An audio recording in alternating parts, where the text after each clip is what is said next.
following program is a special presentation of the Big Ten Network, produced in association with Michigan State University. Welcome to MSU Today in studio. I'm Jim Peck. We're talking music, and joining me from the College of Music are Dean Jim Forger, Director of the Spartan Marching Band John Madden, and Director of the Jazz Studies Program Rodney Whitaker. Welcome, gentlemen. Nice to have you. I feel like we should almost do a disclaimer. We're shooting this before noon, and having Rodney here before noon, I think, is a rare treat. Because sometimes you don't come out as a jazz musician. You're not out in the mornings a lot, are you? Well, being in the academic world, it's a challenge because I'm not used to going to bed before midnight, and now I have to get up at 6. So, well, you seem reasonably lucid. And I can attest to the fact that he burns the candle at both ends. Working in a place like MSU that you think of as a major research institution, is it strange? I mean, why music? Well, MSU is made up of lots of communities, and we have a very tight community. Lots in common. Music has been ever present since the time of the early Greeks. In fact, over our front door, the quote from Plato, music and rhythm find their way to the secret places of the soul. And from that time to the present, it's been valued in society for many, many reasons. It's great fun. It's an economic driver. And it enhances the life of people in a dramatic way.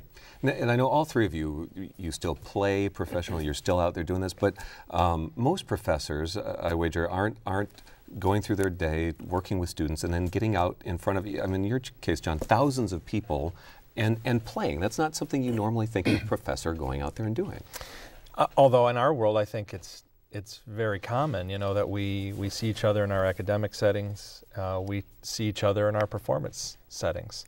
You know, the idea that we maybe don't have as much in common, I think if you follow kind of our family trees back to where we all came from, there's this really common bond of somewhere music education in the public or private schools affected all of us and got the spark lit, and you know, that's the stem for me. You know, that has prompted me into wanting to follow that path. Well, and why do you? I guess you know, with each of you, but Rodney, why?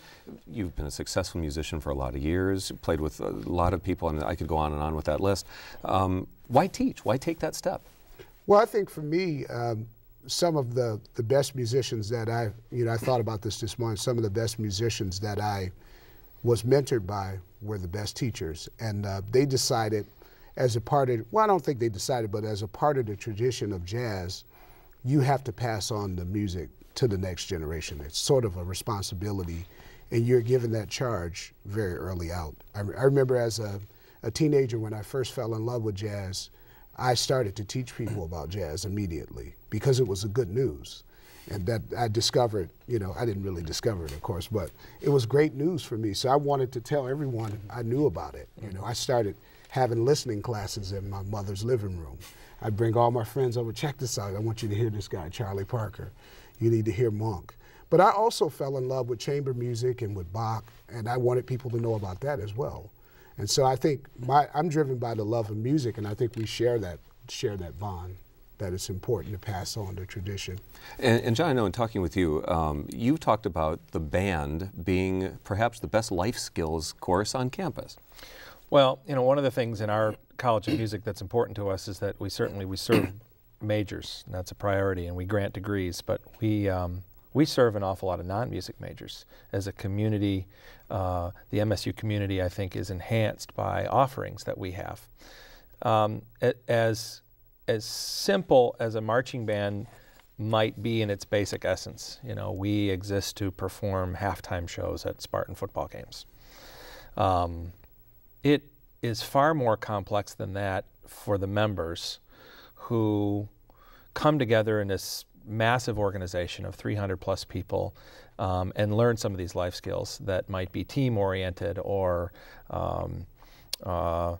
learning how to work within a structure, an organization, working within a chain of command, things that, and maybe one of the best byproducts is the immense friendships, the support one grows to have for their university. There's some incredible byproducts of the membership, but you know, if you throw all those things on a pallet, you see a list of things that help you way beyond your university years. They start to create a foundation for what successful people are universally, and hopefully that goes on with them to their careers in engineering or as lawyers or teachers.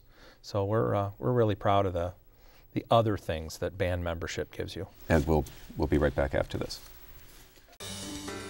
This presentation has been brought to you by Michigan State University, America's premier land-grant institution. 150 years of advancing knowledge, transforming lives.